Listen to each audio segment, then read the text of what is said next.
아멘. 할렐루야. 예, 우리 앞에 옆에 서로 인사하겠습니다. 한 주간 평안하셨습니까? 반갑습니다. 네. 예, 오늘은 미래를 대비하는 요한계시록 그 세 번째 시간입니다. 지난 두 시간에 걸쳐서 두 주에 걸쳐서 1장을 살펴보았습니다. 요한계시록을 시작하면서 먼저는 요한계시록이 어떤 책인지에 대해서, 그래서 그 책의 특성을 알아야 그 책을 또 풀어갈 수가 있으니까요. 두 번째는 이 글의 주인공이신 예수 그리스도, 그분 요한이 본 예수님의 모습이 어떠했고, 그리고 그 예수님의 모습을 봤을 때 예수님이 하신 그 음성의 내용을 우리가 지난주에 함께 살펴보았습니다. 오늘은 여러분들이 너무나도 잘 아시는 요한계시록 2장과 3장, 소아시아 7교회에 보내는 편지의 내용입니다. 교회마다 다 특성이 있죠. 교회마다 개성이 있습니다. 시온산교회 하면 또 특성이 있겠죠. 7교회도 마찬가지입니다. 각자의 개성이 있습니다. 어느 교회가 훌륭하고 어느 교회가 덜 훌륭하다, 이렇게 우리가 생각할 수는 있겠지만 온전한 교회는 그렇게 많지 않습니다. 나름대로 장단점이 있다고 할 수가 있습니다. 먼저는 이제 시작하기 전에, 오늘 에베소 교회를 시작하기 전에 왜 7교회인가? 지난주에 말씀드린 것처럼 7이라는 숫자는 완전수이기 때문에 모든 교회를 대표한다라고 볼 수가 있습니다. 그래서 모든 교회를 대표한다고 해서 한두 교회 대표할 수 있고, 아니면 70개 교회를 나열할 수 있겠죠. 그럼 70개까지 나열할 필요가 있겠습니까? 그런 부분에서 7개 정도 교회를 정리했다고 보여집니다. 그리고 먼저는 오늘 에베소 교회를 먼저 언급을 했습니다. 그 이유는 소아시아 가운데, 지금의 터키 가운데 이 반모라고 하는 섬에 유배되어 있는 사도 요한에게 가장 근거리가 바로 에베소 교회입니다. 그래서 해안가에서 멀지 않고요. 사도 바울이 밀레도에서 항구에서 에베소 교회 장로들을 청했잖아요. 그러니까 항구에서 멀지 않다는 얘기거든요. 반모섬에서 이 7교회 가운데 제일 가까운 교회가 에베소 교회입니다. 그래서 에베소 교회를 선택하지 않았나 이런 생각이 들고요. 그리고 당시 에베소 교회는 사도 바울과도 친했지만 그 소아시아 가운데 정식 수도는 아니지만 수도의 역할을 했고요. 뉴 로마라고 하는 신 로마의 특성을 가지고 있습니다. 편지의 모든 7교회의 편지 형식은 그대로 갖추고 있습니다. 먼저는 이 글을 쓰고 있는 수신자, 즉 이 글을 받고 있는 수신자, 그 교회 이름이 먼저 나옵니다. 예를 들어서 에베소 교회에 편지하기를 이렇게 얘기하죠. 에베소 교회 이름이 먼저 나옵니다. 수신자. 두 번째는 발신자가 나오죠. 발신자는 당연히 예수 그리스도죠. 예수 그리스도의 모습을 얘기하는데 7교회가 다 다릅니다. 같지가 않아요. 다 다르게 예수님의 모습을 얘기를 하고 있습니다. 세 번째는 그 교회에 대해서 잘한 점에 대해서 칭찬을 합니다. 칭찬이 있는 교회가 있고 또 없는 교회도 있긴 하지만 칭찬이 먼저 나오죠. 네 번째로는 책망이 나옵니다. 그 순서가 항상 칭찬이 나오고 책망이 나오죠. 그 다음에 다섯 번째로는 그 책망에 따른 경고를 합니다. 책망에 따른 경고. 만약에 그렇다면, 이렇게 하지 않는다면 이렇게 될 것이다 라고 하는 경고를 하고요. 마지막 여섯 번째로는 약속을 합니다. 성령이 교회들에게 하시는 말씀을 들을지어다. 이런 멘트를 항상 합니다. 성령이 교회들에게 하시는 말씀을 들을지어다. 그리고 만약에 이렇게 듣는다면 너희가 이렇게 될 것이다 라고 하는 마지막 축복의 약속으로 말씀을 마치고 있는 것이 모든 교회의 공통점입니다. 그렇게 어렵지가 않습니다. 먼저 오늘 그러면 에베소 교회로 들어가겠습니다. 에베소 교회, 우리가 잘 아는 대로 사도행전에 보면 사도 바울이 2차 선교 여행 때 들렀던 교회입니다. 근데 하나님께서 이끄시면 내가 다시 올 것이다 했더니 3차 선교 여행에 가게 됩니다. 거기서 무려 3년 동안이나 거기서 목회를 하지요. 아주 사도 바울의 선교여행 가운데 가장 길게 거주하고 또 말씀을 가르쳤던 곳이 에베소 교회입니다. 사도 바울이 떠난 후에 후임 목회자는 믿음의 아들이라고 불려지는 디모데가 그 자리에서, 이건 성경에 나온 겁니다. 디모데가 에베소 교회의 목회자로, 지도자로 그 다음 바톤을 잇게 됩니다. 오늘 성경에는 나오진 않지만 그 디모데 다음으로 바톤을 이어서 에베소 교회 지도자가 된 사람은 유대 전승, 교회 전승에 따르면 바로 오늘 이 저자인 바모섬에 유배되어 간 예수님의 제자 사도 요한이 그 다음 목회자로 에베소 교회를 이끌게 됩니다. 여러분 한번 생각해 보세요. 이런 분들이 교회를 목회를 했다. 성도들이 자랑스러워 하겠죠? 얼마나 자랑스러워 할까요? 그리고 유대 전승에 의하면 예수님께서 십자가상에서 이 요한에게 내 어머니라 부탁을 하는 것처럼 예수님을 끝까지 모셨다고 합니다. 요한이. 그리고 그 요한이 오늘 이 에베소 교회까지 어머님을 모시고 와서 봉양하면서 목회를 했던 곳, 바로 그것이 에베소 교회입니다. 오늘 에베소 교회라고 얘기합니다. 1절에 보면 에베소 교회 사자에게 편지하라고 말을 하죠. 그 다음에 예수님의 모습을 보면 오른손에 있는 7뼈를 붙잡고 7 금촛대 사이를 거니시느니 라고 했습니다. 예수님의 모습은 어땠냐면 오른손에 7뼈를 붙잡고 계세요. 7개의 사자라고 할 수 있고 천사라고도 할 수 있는데 교회를 붙잡고 있다는 얘기입니다. 한번 확실한 것은 교회를 붙잡고 7 촛대, 촛대가 교회죠. 교회 사이를 다니시고 계셨다라고 말을 하고 있습니다. 좀 전에 말씀드린 대로 각 교회에 예수님이 자신을 표현할 때 그 표현하는 방법이 자신을 표현하는 방법이 같았습니까? 다르다고 했습니까? 다르다고 했죠. 그렇다면 예수님께서 그냥 자기의 모습 아무 모습이나 딱 던지는 것이 아니라 그 교회에 맞는 자신의 모습을 말씀하고 있는 거죠. 그 교회에 필요한 자신의 모습을 보여주고 있다라고 말할 수 있습니다. 그러면 에베소 교회에 어떤 모습이 필요했길래 예수님은 이 7별과 별을 붙잡고 7 교회를 붙잡고 계시는 분인가 라고 하는 거죠. 그리고 그 7 촛대 사이를 거니시고 계셨다라고 말하고 있습니다. 자, 이 말은 무슨 의미냐면 교회를 붙잡고 교회를 돌보시고 그리고 교회를 지키시는 분이 바로 예수 그리스도인 줄로 믿습니다. 즉 교회가 사람의 손에 달린 것이 아니라 바로 7뼈를 붙잡고 계시는, 교회를 붙잡고 계시는 예수님의 손에 달려 있는 거예요. 할렐루야. 좀 전에 말씀드린 것처럼 에베소 교회는 다른 교회와 달리 역사와 전통을 자랑하는 교회입니다. 바울이 3년 동안 목회했습니다. 바울 하면 얼마나 유명합니까? 얼마나 훌륭합니까? 그 다음으로 디모데, 믿음의 아들이라 불리는 디모데가 목회를 했어요. 이 정도 대단하죠. 그런데 그것뿐만 아니라 마지막 예수님의 제자이고 순교자인, 그리고 이 5권의 책을 쓴 이 사도 요한이 목회를 했어요. 얼마나 자랑스럽고 든든할까요? 훌륭한 지도자들이 대를 이어서 목회를 했던 곳입니다. 자, 이런 교회는 한두 사람에 의해서 좌우되지는 않습니다. 조그마한 교회에 한두 사람에 의해서 입김이 세고 그리고 좀 말빨이 있고 영향력 있는 사람에 의해서 좌지우지되는 교회들이 있습니다. 그렇지만 저런 교회가 오래됐으면 좀 단점이 무엇이냐면 자신들의 역사와 전통을 의지하는 경향이 있더라는 거예요. 역사가 오래되고 그리고 전통이 있다, 우리처럼 훌륭한 목회자들이 다녀갔다라고 했을 때 스스로 교회를 생각하기를 어떤 주님에 대한 사랑, 어떤 복음에 대한 열정, 감격보다는 우리 교회가 이처럼 오래되었고 역사가 깊어졌다라고 자랑할 수 있다는 것이죠. 그것을 더 자랑스럽게 생각할 수 있는 교회.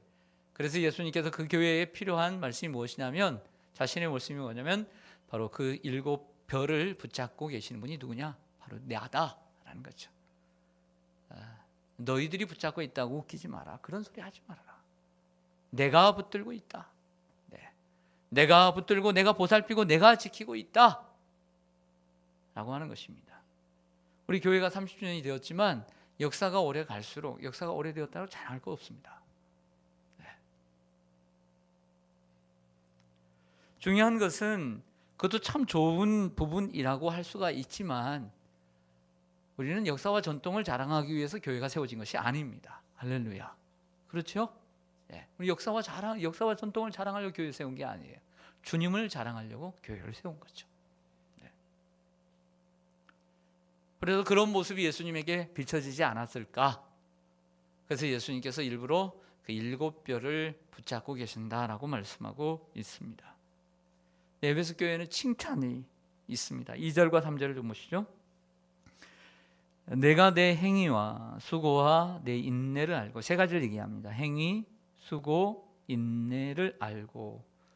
인내를 뭐 한다고요? 아신다라고 했습니다. 여러분, 주님이 여러분들 알고 계신 줄로 믿습니다.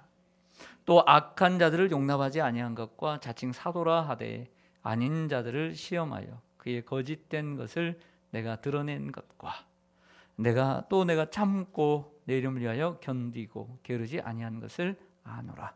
또 뭐 한다고요? 아노라.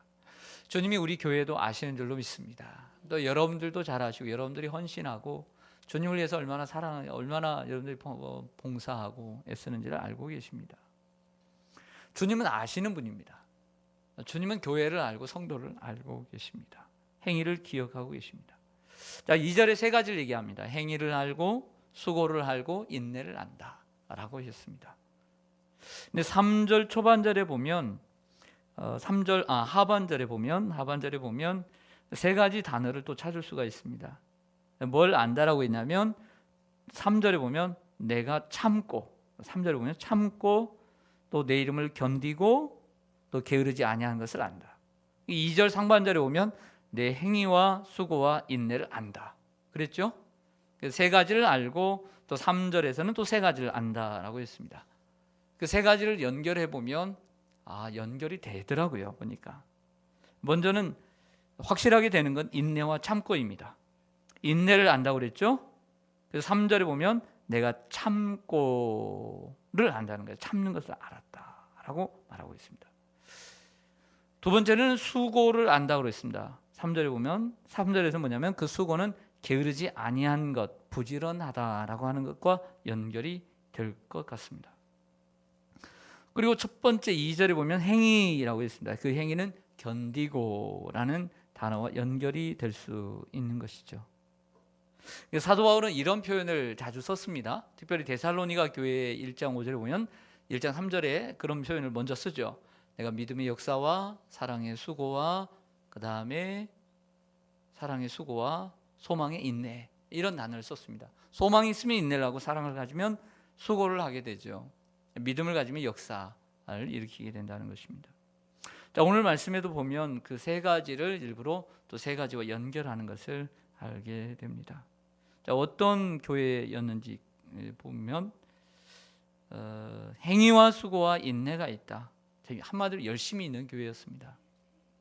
주님을 위해서 끊임없이 봉사한 교회죠. 수고했습니다. 행위가 있습니다. 인내했습니다. 많이 참았습니다. 많이 수고했습니다. 많이 그 행위가 대단합니다. 복음 전도를 위해 지칠 줄 모르는 열정을 가지고 있었습니다. 참으로 훌륭한 교회입니다. 희생과 수고와 자신의 손해를 감수하며 헌신하는 교회입니다. 참으로 귀한 교회입니다. 또한 에베소 교회는 이러한 열심만 있는 것이 아니라 바른 진리를 실천했습니다. 2절 하반절에 오면 악한 자들을 용납하지 아니했다. 자칭 사도라 하되 아닌 자들을 시험하고 그의 거짓된 것을 드러냈다라고 말하고 있습니다. 한마디로 에베소 교회는 사도 바울에게 3년 동안이나 두란노 서원과 많은 곳에서 가르침을 받아서 그런지 아주 성경적으로 그리고 신학적으로는 아주 견고한 교회였다, 이렇게 보여져요. 그러니까 교육을 잘 받았다라고 보여지는 거죠. 교육을 잘 받았으니까 성경에 대한 지식도 풍성하고 그 다음으로 영적인 분별력이 있다. 사실 그렇습니다. 신학생활을 보면 성경을 모르는 사람들 보면 영적 분별력이 꽝이에요. 그러나 성경을 좀 잘 아는 분들은 영적 분별력은 아주 월등해요. 인정하십니까? 그렇죠? 영적 분별력이 없는 사람들을 보면 열심은 있는데 성경은 꽝이에요. 그런 분들은 영적 분별력이 없어요. 근데 에베소 교회들은 정말 사도 바울이 3년 동안이나 마치 군인들보다 더 스파르타식으로 가르치지 않았습니까? 그러다 보니까 하루에 8시간씩 3년 동안이나 배웠다고 생각해 보세요. 그러니까 얼마나 훈련이 됐겠어요, 영적으로, 성경적으로. 그러니까 탄탄하죠. 기본이 탄탄해요. 기본이 탄탄하다 보니까 영적인 분별력은 대단했다라고 보여집니다. 그래서 악한 자들을 받아들이지 않고, 그리고 그 사람들, 거짓 사도들, 거짓 선지자들을 분별해낼 줄 알았다. 그들의 말과 행위를 보면서 검증을 할 수 있었다라고 하는 것이죠. 그런 부분에서 참 성경적이고 복음적인 성도들이었다라고 보여집니다. 그런 부분에서 볼 때 우리 한국 교회는 130년의 역사 가운데, 기독교 역사 가운데 정말 세계에서 정말 찾아볼 수 없는 놀라운 부흥과 또 성장을 이루었지만, 한국 교회 성도들의 이미지를 보면 영적 분별력은 거의 없다, 이렇게 보여져요. 교회는 엄청 성장하고 성도들은 많아 보이는데 영적 분별력에 있어서는 그리 좋은 후한 점수를 주기는 어렵다, 이렇게 보여집니다.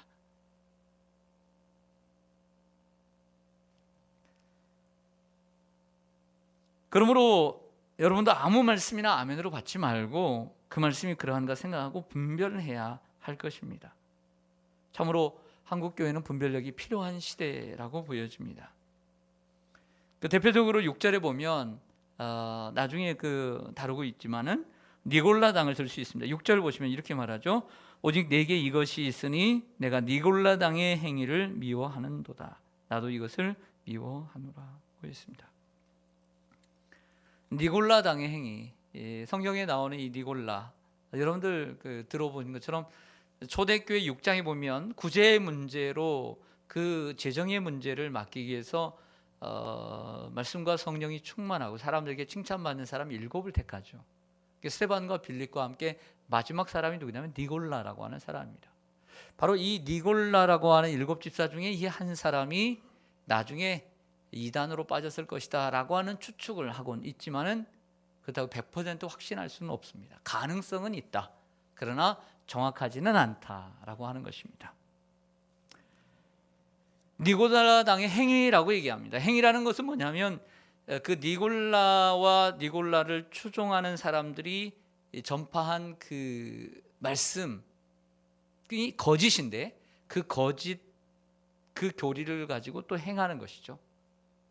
이러한 부분들이 사실은 그 뒤에도 나옵니다. 버가마 교회에서는 이러한 대표적인 이단들로 발람을 따르는 사람들이라고 얘기하죠. 발람. 두아디라 교회에서는 이세벨과 같은 여자다. 한마디로 발람은 물질을 쫓아가는 선지자들을 얘기하는 것이고요. 그리고 이세벨은 하나님을 온전히 섬기는 것이 아니라 우상을 섬기는 이들을 가리키는 것이죠.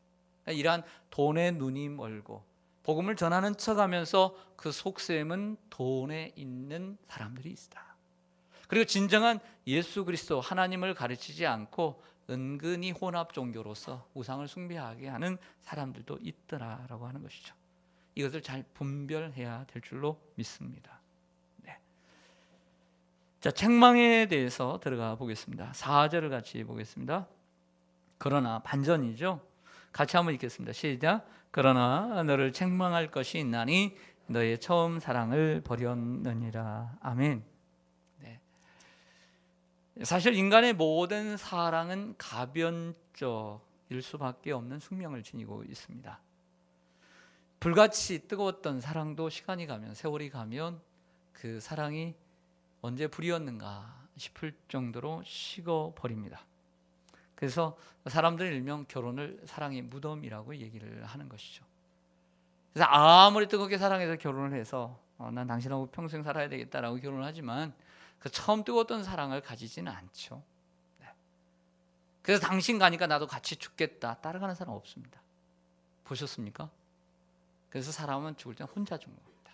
결코 부부가 같이 죽지 않습니다. 정말 사랑하는 사람은 며칠 사이에 가긴 가더라고요. 따라서. 그러나 함께 죽지는 않습니다. 아내와 남편의 사랑이 평생 갈 수는 있습니다. 생각하기를 그렇죠. 견고하죠. 난 당신의 남편이고 난 이건 흔들림이 없다. 난 평생 당신의 남편으로 살 것이다. 이렇게 하죠. 나는 당신의 아내입니다.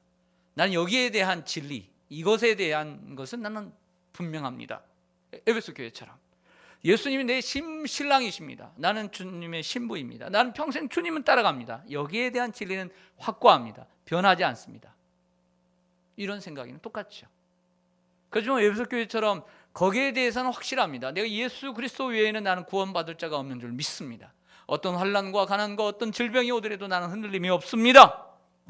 당신은 내 아내요, 내 남편이요, 이렇게 확실한 것처럼 말이죠. 그러나 그런 확실함이 있다고 해서 불같이 늘 뜨겁지는 않다는 것이죠. 인간의 사랑은 늘 가변적입니다. 신앙도 마찬가지입니다.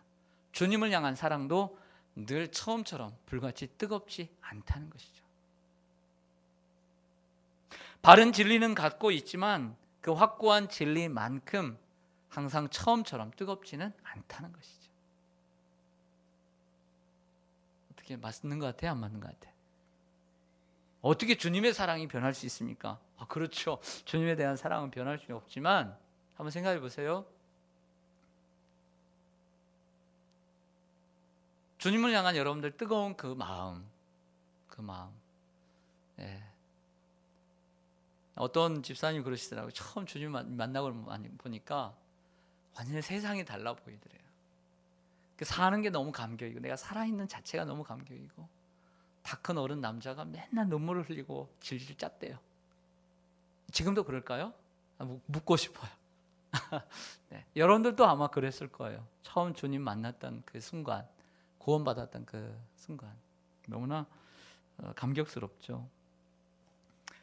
자, 이 진리와 사랑의 균형은 대단히 중요합니다. 그래서 그런지 이 구약 성경을 보면 우리는 정의를, 공의를 나타내시는 하나님, 신약을 보면 공의, 정의보다는 사랑이 많으신 하나님의 모습을 나타내죠. 그래서 신구약 성경을 보면 이 공의와 정의와 그리고 이 사랑, 이 인자가 균형을 맞춰가는 걸 보게 돼요. 여기에 하나님의 완전한 사랑을 우리는 만날 수 있죠. 네. 자녀 교육의 문제점은 여기에 있습니다. 숙제는 무엇이냐면 한국 사람뿐만 아니라 세계 모든 사람이 부모가 자녀를 위해서 사랑을 베풀지 않겠습니까? 늘 사랑스럽죠. 근데 자녀 교육의 승패는 여기에 있는 거예요. 어디에? 너무 사랑만 주면 실패해요. 너무 진리만 가르치면 실패해요. 진리와 사랑을 아주 골고루 정말 딱 잘 맞게 주면서 기르는 게 어려워요. 그래서 실패하는 거예요. 성공이 뭐냐? 바른 것을 가르칠 수 있으면서도 사랑을 주는 것. 이걸 골고루 줘야죠. 저는 음식을 잘 못합니다. 음식의 성패는 어디에 있죠? 뭘 골고루 넣느냐에 문제가 있는 거예요. 그 쟁점이죠. 간을 잘 맞춰야 됩니다. 간을 잘 맞춰야 되는 거예요. 진리를 너무 강조하게 되면 사랑이 식어버리죠. 사랑을 놓칩니다. 여기 제가 진리라고 하는 진리를 다 갖다 간다고 보세요. 딱딱하죠. 설교도 딱딱하게 되고 교회도 딱딱합니다. 또 그런데 사랑을 강조하면 진리를 놓치게 됩니다. 사랑하게 되면 중요한 진리, 하나님의 공의를 잃어버리게 돼요. 진리 없는 사랑은 감상이며 무력합니다. 그리고 또 사랑 없는 진리는 결국 인간을 질리게 합니다. 진리가 좋긴 좋아요. 그게 진리다. 사랑이 메마르면 진리죠. 딱딱하니까. 제가 어떤 교회를 가니까 제가 보기에는 그랬던 것 같아요. 어릴 때, 젊었을 때 가보니까 말씀이 너무 좋아요. 말씀이 너무 좋고 교육도 잘 돼요. 대단해요. 성경 공부도 많고 그래요. 말씀이 너무 송이꿀 같아요. 시간. 근데 사랑이 없어요. 사랑이 없어. 근데 어떤 교회는 이제 비슷한 나이 또에 가는데요. 제가 이제 적을 두지 않고 이제 다녔던 교회들이 이렇게 있는데, 근데 보니까 그 교회는 들어가자마자부터 사랑이 넘쳐요. 얼마나 환영을 하는지, 저기 밖에서부터 5m를 뛰어나와요. 쫙 난 줄 알고. 이름도 모르죠. 청년이니까 막 와요. 사랑이 대단해요. 들어갔어, 사랑이 넘쳐요. 근데 다니고 보니까 별로 말씀이 진리가 별로 없어요. 많이 배우는 것도 없고 가르치는 것도 없고. 어떤 교회는 말씀이 참 좋다고 하는데 사랑이 없고요. 어떤 교회는 참 사랑이 많다 그래서 갔는데 오래 다니기에는 좀 그렇더라는 거죠. 자, 균형을 이룬다는 것 쉬운 일은 아닙니다. 그러나 균형을 이룰 때 건강하게지는 거죠. 할렐루야. 건강한 교회, 바로 이러한 사랑과 진리가 함께 가는 교회인 줄로 믿습니다. 이게 처음 사랑을 버렸다고 그랬습니다. 처음 사랑, 처음에 감격을 잃어버린 것이죠. 처음 사랑. 우리 한번 서로 인사하겠습니다. 우리 처음 사랑을 지금도 가지고 계십니까? 이렇게 물어보세요. 처음 사랑을 지금도 가지고 계십니까? 웃음으로 대답하려고 하지 마세요. 예, 웃음으로 대답하려고 하지 마세요. 한번 얘기해 보세요. 시작. 웃음으로 대답하지 마세요. 예. 5절 말씀을 보시면 그러므로 어디서 떨어졌는지를 생각하고, 처음 사랑을 버렸다 그랬는데 어디서 떨어졌는지를 생각하라 그랬습니다. 어디서라는 단어입니다. 그리고 회개하여 처음 행위를 가지라. 만일 그리하지 아니하고 회개하지 아니하면 내가 내게 가서 내 촛대를 그 자리에서 옮기리라고 말하고 있습니다.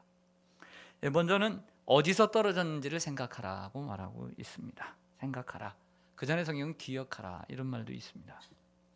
무슨 얘기냐면 주님과의 첫사랑을 잃어버리고 복음의 감격을 잃어버린 이유와 원인이 있다는 거예요. 자, 어떤 사건이 있을 수도 있고 어떤 환경이 있을 수도 있어요. 자, 그 이유가 있어요. 원인이 있어요. 그걸 찾으라는 것입니다. 뜨거움을 잃어버린 이유가 있고요. 눈물을 잃어버린 이유가 있어요. 열정을 잃어버린 이유가 있어요. 사랑을 잃어버린 이유가 있어요. 그 이유를 찾아가라는 것입니다. 저는 1970년대부터 신앙생활을 했어요. 70년대의 저의 신앙생활, 80년대의 저의 신앙생활, 90년대, 2000년대, 2010년대. 자, 여러분들도 나름대로 70년대, 80년대, 아니면 저보다 더 연상이신 분들은 뭐 60년대, 50년대 신앙생활 했죠. 왜 주님의 사랑이 식은 것 같아요?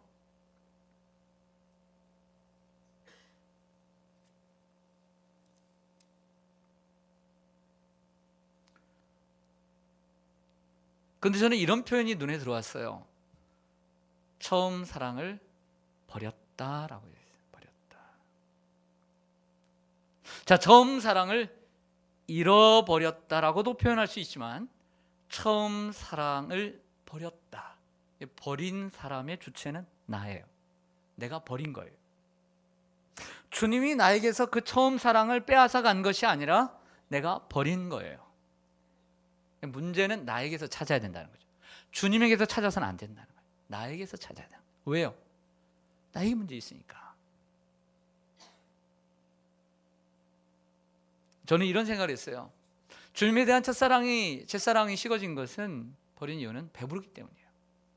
배불러요. 한국 교회가 너무 배불러요. 성도들이 너무 배가 불러요. 배가 부르니까 주님을 찾지 않아요. 주님에 대한 사랑이 그렇게 갈급하지 않아요. 이렇게 얘기하죠. 목사님, 전 배부르지 않아요. 저 지금도 힘들어요. 그렇게 얘기할 수 있는 분도 있을 수도 있다고 봅니다. 하지만 일반적으로 볼 때 한국 교회는 배불러요. 60년대, 70년대, 80년대, 90년대 이전의 교리 성도들의 모습 가난합니다. 1인당 국민 소득 $10,000도 되지 않던 그 시대, 참으로 제대로 무슨 다이어트가 있습니까 그때? 무슨 다이어트가 있어요 그때? 정말 못 먹어서 뭐라도 먹을 거 있으면 그래도 공짜라도 먹는 곳이라면 달려갔습니다. 그런 시절이었어요. 한마디로 배불러서 사랑이 식었어요. 배고플 때, 가난할 때 주님을 찾았습니다. 왜? 배부르기 위해서. 이제 잘 되니까 배부르니까 안 찾습니다. 아플 때는 찾았습니다. 근데 아프지 않으니까 별로 이제 찾을 이유가 없어요. 살만하죠. 견딜만 합니다. 병원도 있고 어디도 있고 나를, 내 몸을 잘 추스릴 수 있는 곳이 있습니다. 지금은 아프지 않으니까 그때만큼 뭐 하나님 찾지 않아도 언제든 살만 합니다. 그때는 병원을 찾아갈 돈도 없었습니다. 그러나 지금은 실비보험도 다 들어 있습니다. 가서 뭐 더 오래 입원해 있으면 더 나옵니다. 사람의 마음이 문제입니다. 자기가 필요로 할 때는 하나님을 찾다가 하나님이 복 주시면 하나님을 안 찾습니다. 나쁜 마음입니다. 혹이라도 여러분 사랑이 식은 분들이 계십니까? 왜 사랑이 그때보다 식었다고 생각하십니까? 자, 다음으로 회개하여 처음 행위를 가지라고 말씀합니다. 5절에 보면 회개하라, 돌이키라는 거죠. 아버지께로 돌아가라는 것입니다. 그리고 처음 행위를 가지라. 자, 보세요. 처음 사랑을 가지라고 하지 않아요. 처음 행위, 액션을 가지라는 거예요. 여러분 과거에 여러분 70년대, 80년대에 여러분들 주님을 믿을 때의 행위가 어떤 행위였느냐? 행위. 하나님 교회를 다닐 때 이렇게 다니지 않았잖아요. 요즘처럼 한국교회가 이처럼 한국교회 성도들이 다 이렇게 다니지 않았잖아요. 열심히 다녔잖아요. 행위가. 기도의 자리 많이 나왔잖아요. 그 행위, 기도를 찾아야 될 줄로 믿습니다. 배고프고 힘들 때도 기도의 자리에 늘 있었습니다. 새벽 기도의 자리 갈급함으로 나왔습니다. 산기도 한 달에 한 번씩 나갔습니다. 그 행위 있습니다. 80년대까지만 해도 철야 기도가 있었습니다. 그 정도는 아니더라도 금요 기도회라도 나와야 되겠죠. 옛날 행위 잃어버리고 금요 기도회도 잃어버리고 사는 사람 비일비재합니다. 행위를 찾아야 돼. 행위가 없는 사랑은 있을 수가 없는 거죠. 예배의 자리로 나와야 합니다. 예배를 들을 수 있으면 얼마나 큰 행복인지 우리가 알아야 될 줄로 믿습니다. 예배를 열심히 드려야 될 줄로 믿습니다. 예배를 기뻐해야 합니다. 말씀의 자리로 나와야 합니다. 교회를 다니는데 하나님 말씀에 대한 사모함이 없고 말씀을 배우고자 하는 열정이 없어진 것은, 즉 성경은 하나님 말씀인데 하나님 말씀 듣기 싫다는 얘기나 똑같아요. 교회를 다니는데 하나님 말씀에는 내가 별로 흥미가 없다는 얘기나 똑같습니다. 교회를 나와도 다른 일에는 흥미가 있는데, 일하는 데는 흥미는 있고 봉사하고 뭐 내가 맡은 일을 하는 것은 흥미가 있는데, 하나님 말씀 설교 시간에 듣는 것, 또 배우는 것 흥미가 없다. 하나님의 말씀에는 별로 흥미가 없다는 얘기는 똑같은 거예요. 그것도 회개하고 회복을 해야 돼요. 말씀에 대한 사모함이 없다면. 봉사의 자리로 나와야 합니다. 그리고 무엇보다 경건의 자리로 나와야 합니다. 주님과의 교제의 시간을 많이 가져야 합니다. 사랑이 식었다라고 하는 것은 멀어지는 것이죠. 사람과의 사이에도 대화가 줄어들고 만남이 줄어드는 거죠. 그럼 사랑이 식죠. 마찬가지로 주님과의 사랑도 주님과 만남과 경건의 시간이 줄어드는 거예요. 줄어드니까 식어지는 겁니다. 그러니까 주님 없이 교회는 일단 교회를 오래 나와야 사랑이 좋아지지만, 교회를 다 오래 나온다고 되는 건 아닙니다. 교회를 나와도 주님과는 교제하지 않고 딴 일에 신경을 많이 쓰면 그것도 주님과의 시간은 아닌 것이죠. 주님과의 경건의 시간을, 교제의 시간을 많이 갖는 것, 그게 뭐 기도고 찬송이고 말씀이고 또 예배이고, 그렇게 볼 수가 있습니다. 마지막 7절에 약속이 있습니다. 같이 한번 읽겠습니다. 시작. 귀 있는 자는 성령이 교회들에게 하시는 말씀을 들을지어다. 이기는 그에게는 내가 하나님의 낙원에 있는 생명나무의 열매를 주어 먹게 하리라. 아멘. 마지막 멘트는 거의 이렇게 똑같습니다. 그리고 조금씩 뒷부분이 다르죠. 여러분, 오늘 에베소 교회에 던지는 주님의 성령이 교회들에게 하시는 말씀, 우리 교회에 오늘 또 저와 여러분에게 주시는 말씀에 귀를 기울이기를 간절히 소망합니다. 사랑은 어떤 이런 이벤트, 쇼가 아닙니다. 사랑은 진심입니다. 제가 그런 얘기를 자주 하죠. 신앙생활을 저는 이렇게 깨달았습니다. 신앙생활은 뭐냐? 주님을 더 사랑하는 거죠. 마음을 다하여 뜻을 다하여 성품을 다하여 하나님을 사랑하는 것, 그게 신앙생활 잘하는 것이다. 제가 여러 번 강조했습니까? 안 했습니까? 했죠. 여러분들이 간음할 때 어떤 생각으로 기준을 두냐면, 내가 하나님을 정말 더 사랑하는가, 모든 걸 다해서 하나님 정말 사랑하는가, 사랑하는 마음이 정말 이전보다 더 커졌으면 신앙생활 잘하는 거다. 근데 주님에 대한 사랑은 더 줄었다, 그럼 신앙생활 잘못하고 있다라고. 여러분들이 그렇게 기준점을 세우면 되겠습니다. 이제 사순절의 끝자락에 와서 종려주일이고, 그리고 다음 주 고난주간 한 주간을 보내게 됩니다. 저 자신도 그렇고요, 우리 모두가 한번 심각하게 오늘 또 에베소 교회에 주시는 말씀을 보면서, 신앙생활은 주님에 대한 사랑인데요, 정말 나를 위해 대신 고난 받으신 주님만 생각해도 정말 가슴이 뜨거워지는 이런 성도님들이 되기를 바랍니다. 나를 위해서 십자가에서 대신 못 박히시고 고난 받으신 주님만을 생각하면 가슴이 먹먹해지고 아주 감격해하는 우리가 되기를 원합니다. 주님의 이름을 부르기만 해도, 주님의 이름을 찬송하기만, 노래하기만 해도 정말 우리의 눈에서 눈물이, 감격의 눈물이 흘러나오는 이런 성도들이 많아지기를 소망합니다. 또 그런 성도들이 정말 여기저기서 마구죽순처럼 많이 나오는 그런 교회가 되기를 간절히 소망합니다. 아멘. 기도하겠습니다.